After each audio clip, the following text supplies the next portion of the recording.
नमस्कार दोस्तों, बात करने वाले हैं मार्केट के बारे में। और मार्केट के बारे में बात करें तो आज के दिन एफआईएस का कुछ भी मोमेंटम रहा है, अगर आप देखेंगे तो आज के दिन एफआईएस ने 1900 करोड़ की खरीदारी करी है। ध्यान से समझना, 1900 करोड़ की खरीदारी करी है। उसके सामने डीआईएस ने आज के दिन 2800 करोड़ की खरीदारी करी है। मतलब अगर आप देखें तो दो ट्रेडिंग सेशन से एफआईएस और डीआईएस दोनों खरीदारी करते हुए मार्केट में देखने को मिल रहा है।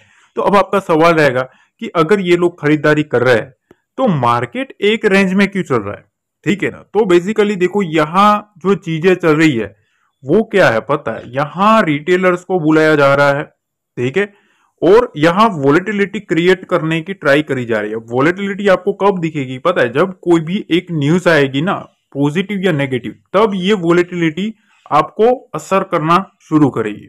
ठीक है, अभी क्या है, अभी रेंज में मार्केट में बायर और सेलर दोनों को बुलाया गया है, ठीक है, कि आओ भैया इसमें, ठीक है, पार्टिसिपेट करो, हम देखते हैं क्या होता है। ठीक है, उसके बाद एक पॉजिटिव नेगेटिव न्यूज लाई जाएगी और मार्केट को स्प्रिंग की तरह या तो ऊपर ऊपर उठाया जाएगा या तो वहां से पटक दिया जाएगा। ठीक है ना, तो इस तरीके से खेल चल रहा है।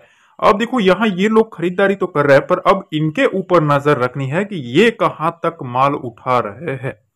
दूसरी चीज ये कि डीआईएस ने इस हफ्ते, मतलब मंडे टू फ्राइडे की बात कर रहा हूं, ठीक है, तो इन ट्रेडिंग सेशन में ना टोटल अगर आप देखेंगे अभी तक, ठीक है, अभी तक वीकली नहीं है ये, ठीक है, अभी तक का अगर हम डाटा देखें आज के दिन 23 तारीख तक का अगस्त में, तो 47,000 के आसपास करोड़ की खरीदारी करी है। ठीक है ना, ऑलमोस्ट आप 50,000 करोड़ समझ लो।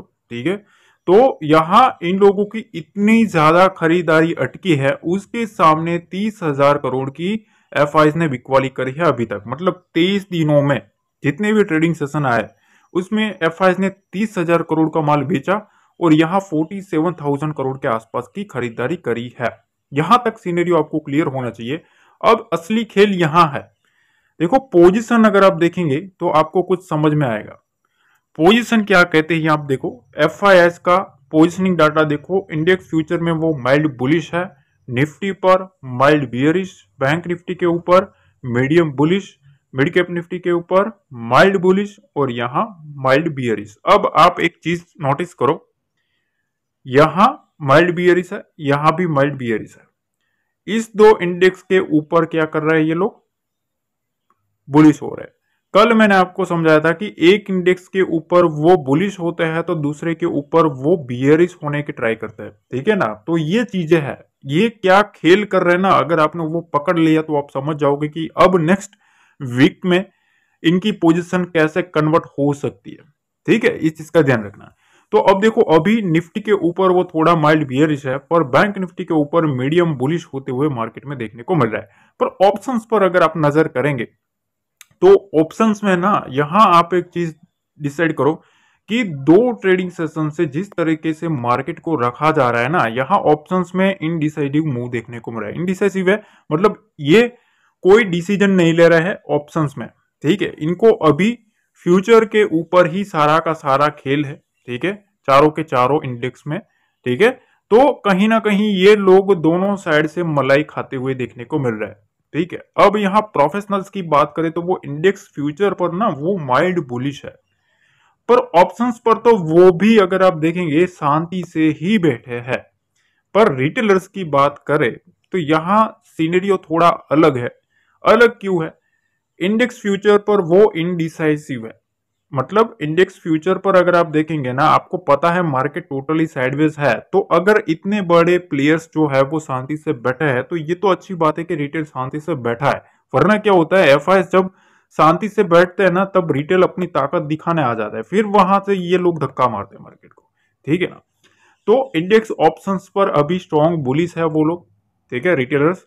और यहां एक चीज आप नोटिस करो कि यहां इन लोगों ने पुट सेल करके रखी है अच्छी खासी। ठीक है, तो मतलब उनको लगता है कि मार्केट इधर से ऊपर उठेगा। ठीक है, मार्केट की रेंज ब्रेक करेगा। चलो यहां तक आपने समझ लिया, पर एक चीज मैं आपको बताता हूं। देखो खबरें क्या निकल के आ रही है पता है, हाईलाइट्स में यह चल रहा है कि निफ्टी का जो नजर है ना वो अब 25,000 के लेवल के पास है। 25,000 के लेवल के पास है मंथली एक्सपायरी वीक में। ठीक है, अब मंडे को क्या करें, तो देखो मैं तो आपको एक सिंपल सी चीज बताऊं।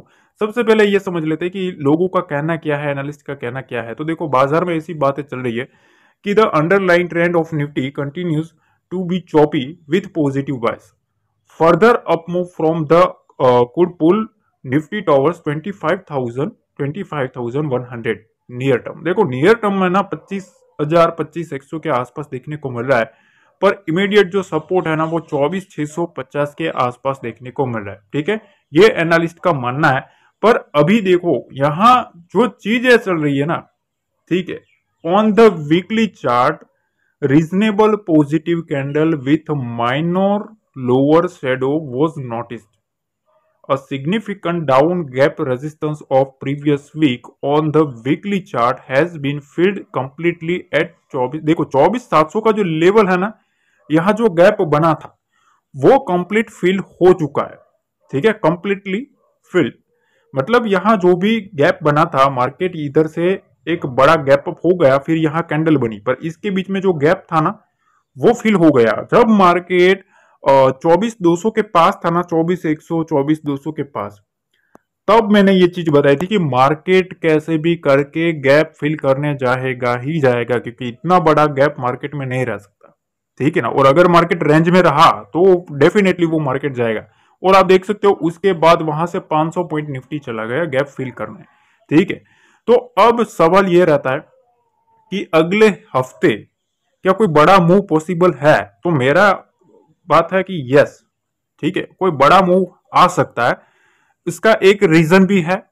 रीजन क्या है? रीजन यह है कि देखो दो ट्रेडिंग सेशन से अगर आप देखेंगे, मार्केट को एक रेंज में रखा गया है। ठीक है, मार्केट को गैप अप करे, गैप अप गैप डाउन करे, पर एक रेंज में जहां ओपनिंग होती है उसके आसपास क्लोजिंग करवा देते हैं। देखो बड़े प्लेयर्स होते हैं ना, बिग प्लेयर्स, उनको ओपनिंग और क्लोजिंग वो मोस्ट इंपोर्टेंट होता है। ठीक है, वो काफी इंपोर्टेंट होती है उनके लिए।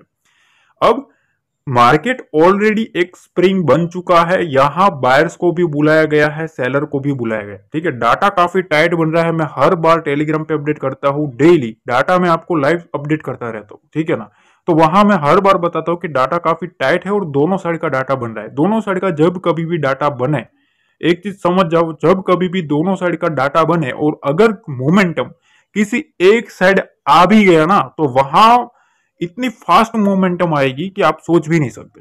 ठीक है, उसी का फायदा उठाना होता है ऑप्शन बायर को। ठीक है ना, तभी वो अच्छा पैसा बना सकता है, वरना तो ये साइडवेज रख के हम मलाई खाएंगे और रिटेलर्स को सिर्फ और सिर्फ देखते रहना है अपनी स्क्रीन। ठीक है, और अगर वो कॉल और पुट करते रहे तो समझ लो भैया वो गए। ठीक है, ये चीज है। तो अब इतनी बड़ी रेंज बन चुकी है, एक साइड तो मोमेंटम आएगा ही आएगा।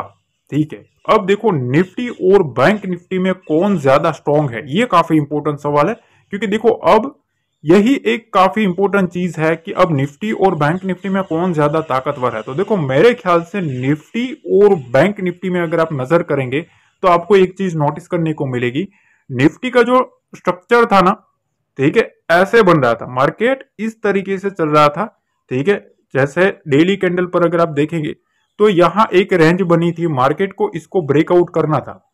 ठीक है, निफ्टी ने ऑलरेडी उसको ब्रेकआउट कर दिया है और ब्रेकआउट करने के बाद भी उसके ऊपर ट्रेड कर रहा है। ठीक है, ये उसके ऊपर ऑलरेडी चल चुका है, मतलब 2-3 ट्रेडिंग सेशन से उसके ऊपर ही है।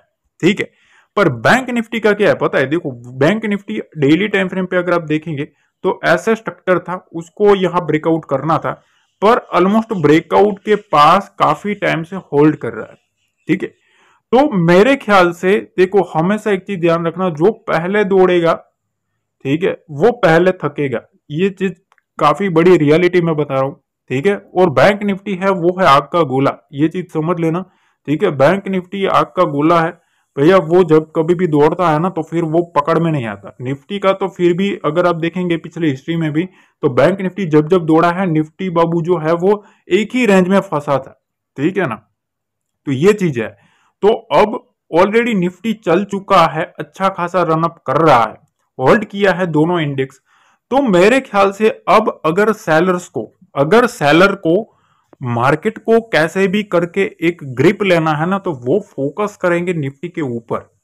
ये मेरा पॉइंट ऑफ व्यू है, सबका अलग अलग हो सकता है। ठीक है, आई डोंट नो मैं सही हो सकता हूँ, गलत हो सकता हूँ, वो अलग चीज है, पर मेरा जो रवैया है वो ये कहता है कि मार्केट ऑलरेडी, दोनों इंडेक्स को आप देख लेना डेली चार्ट पे, आपको समझ आ जाएगा कि निफ्टी थोड़ा ज्यादा चल चुका है कंपेयर टू बैंक निफ्टी, ठीक है ना। तो अगर दो पिछले 3-4 ट्रेडिंग सेशन में देख लेना आप, ठीक है, ब्रेकआउट से कितना चला है, ब्रेकआउट से आप चेक करना, ब्रेकआउट से निफ्टी थोड़ा ज्यादा चला है कंपेयर टू बैंक निफ्टी। तो मेरे ख्याल से देखो, पॉइंट टू पॉइंट अगर आप लेवल टू लेवल चलोगे तो मेरे ख्याल से आप थोड़ा फायदे में रहोगे। अगर लेवल टू लेवल भी चलोगे तो देखो 24,820 के पास है, अब इसका जो नजर रहेगा मार्केट का वो 25,000 के पास रहेगा। मतलब कितना पॉइंट रहा है यहां से, ऑलमोस्ट 190 पॉइंट आसपास रहा, ठीक है, मतलब 200 पॉइंट आप गिन लो, 200 पॉइंट दूर है, ठीक है निफ्टी। बैंक निफ्टी कितना दूर है अब देख लो, ठीक है, ब्रेकआउट लेवल से यहां भी 200 पॉइंट ही दूर है, मतलब निफ्टी और बैंक निफ्टी दोनों ब्रेकआउट लेवल से 200 पॉइंट दूर है। मैंने आपको ऑलरेडी बता दिया है कि देखो 51,000 का लेवल जो है वो ब्रेकआउट लेवल नहीं है, मैंने ऑलरेडी 2 दिन पहले बता दिया था, ठीक है। और मैंने आपको बता दिया था कि ये समझ में मत रहना कि एक 51,000 लेवल को टच करेगा मार्केट शूटअप कर जाएगा, नहीं किया ना, ठीक है, बार बार वहां से टच करके उसके ऊपर भी गया फिर रिवर्स हो गया। मैंने आपको बताया था कि 51,100 का जो लेवल है ना वो ब्रेकआउट लेवल है। तो अगर बैंक निफ्टी इसके ऊपर रहता है, ठीक है, काम काज शुरू कर दो, और अगर इसके ऊपर क्लोजिंग करता है तो और भी अच्छी चीज है, ठीक है, ये चीज काफी इंपॉर्टेंट है। तो अब आपको चलना है लेवल टू लेवल, उसके लिए मैं आपको एक और चीज बता देता हूं। देखो मैं ना टेलीग्राम पे लाइव मार्केट में डाटा शेयर करता रहता हूँ, कहाँ कितनी कितनी पोजीशन बनी है, कौन सा लेवल इंपॉर्टेंट है, निफ्टी, बैंक निफ्टी, सेंसेक्स, सारे के सारे जो भी एक्सपायरी होगा वो भी मैं आपको अपडेट करता रहता हूँ, ठीक है। तो कितनी पोजीशन बनी है देखो, यहाँ भी आप देख सकते हो, मैंने आज यहाँ निफ्टी की पोजीशन शेयर करी थी, आप देख सकते हो 3,11,00,000, 2,80,00,000 ऑलमोस्ट इक्वल ही देखने को मिला था, ठीक है। तो मैंने आपको बताया था कि इस लेवल के नीचे ही वीकनेस आएगी, बाकी यहाँ एक बड़ा रेजिस्टेंस है, ठीक है। यहां भी आप देख सकते हो कि बैंक निफ्टी में भी मैंने आपको बताया था कि बैंक निफ्टी में दोनों साइड इक्वल डाटा पोजीशन बनाई गई है। आप देखना आज मामला एक ही साइड देखने को मिला, मतलब साइडवेज ही मार्केट चलता रहा, तो इसी वजह से मैंने आपको अपडेट कर दिया था, ठीक है। तो ये सब चीजें हैं, अगर आपको टाइमली अपडेट चाहिए ना तो टेलीग्राम चैनल जरूर जुड़ जाना, जिसका लिंक डिस्क्रिप्शन बॉक्स में दिया है, वही एक ओरिजिनल चैनल है, हमारे नाम से काफी चैनल और फैक्ट बना के रखे हैं। अगर वहां जुड़ोगे तो फिर आप फंसोगे, बिटकॉइन स्कीम्स, ठीक है, ये सब चीजों का आपको झांसा देके आपको फंसाएंगे। तो अगर आप टेलीग्राम पे सर्च करके जुड़ोगे तो नहीं आएगा हमारा, वो फिर सारे फेक है, ठीक है। तो उसके उनसे नहीं जुड़ना है। अगर जुड़ना है तो डिस्क्रिप्शन बॉक्स में जो लिंक दिया है वहीं से आपको क्लिक करके ज्वाइन करना है, एक्सेप्ट कर लेंगे, आप सिर्फ रिक्वेस्ट कर दो, एक्सेप्ट हो जाएगा, ठीक है। तो अब पॉइंट की बात करते हैं, देखो मैंने आपको सिंपल सी चीज बताई है कि मार्केट में अभी एफआईएस जो है वो थोड़ा थोड़ा टर्न आउट हो रहा है बाइंग की साइड, ठीक है। प्रोफेशनल्स जो है वो थोड़ा बहुत शांति से बैठे हैं, इनको थोड़ा एक्टिव होने दो, ठीक है, इनको थोड़ा एक्टिव होने दो। अगर ये प्रोफेशनल्स एक्टिव होते हैं ना, ठीक है, तो फिर मजा आएगा, ठीक है, फिर उसके बाद थोड़ा मजा आ सकता है। तो मेरा मानना यह है कि यस, अगले वीक में अच्छा खासा मोमेंटम आ सकता है, पहली चीज। दूसरी चीज, निफ्टी पर थोड़ा ध्यान रखना है हमें ज्यादा, क्योंकि 200-200 पॉइंट की रेंज दोनों के पास बनी है, ब्रेकआउट लेवल के पास, ठीक है। तो अब 200 पॉइंट का ही खेल है, इस 200 पॉइंट को पार करते करते कोई भी नेगेटिव न्यूज आती है तो वो बियर के लिए काफी अच्छा मान लेंगे कि भैया मार्केट गिर जाने की साजिश कर सकते हैं। पर देखो जब कभी भी मार्केट गिरता है ना, ज्यादा गिरता नहीं है, आप समझ लो, मार्केट टिक जाता है, एक इंपॉर्टेंट लेवल के पास टिक जाता है और उसके बाद फिर से उठा दिया जाता है, ठीक है। तो ये सब चीजें है, ठीक है। तो यहाँ आपको ध्यान देना है निफ्टी के ऊपर थोड़ा ज्यादा कि भैया निफ्टी काफी अच्छा खासा मोमेंटम कर दिया है, तो थोड़ा वहां ध्यान से चलना है, ठीक है। दूसरी चीज, मोमेंटम आ सकता है, यस मोमेंटम आ सकता है, मेरा मानना ऐसा है, ठीक है। अब अगर कुछ भी अपडेट होगी, देखो मैं आपको एक और चीज बता दूं कि अभी मैं आपको मिड कैप के, सेंसेक्स के, ठीक है, फिन निफ्टी के, सारे के सारे निफ्टी, बैंक निफ्टी, सब सब इंडेक्स के ऊपर 1 बाय 1 आपको सब कुछ एनालिसिस करने वाला हो। हमारे पास 2 दिन है, तो शांति से धीरे रखो, हर एक वीडियो चेक करो, उसमें आपको कुछ ना कुछ जानकारी मिलती रहेगी, ठीक है। तो वो अपडेट आते रहेंगे, ठीक है ना। तो वो पर्सनल में मेरे लेवल भी शेयर करने वाला हूँ, जो लोग मेरे को डेली फॉलो करते हैं उनको पता है, ठीक है। तो वो भी मैं करूंगा। तो आशा करता हूँ एनालिसिस पसंद आई तो लाइक जरूर दबा देना, चैनल को सब्सक्राइब कर लेना। मिलते अगले वीडियो में। जय हिंद, जय भारत, जय माता दी।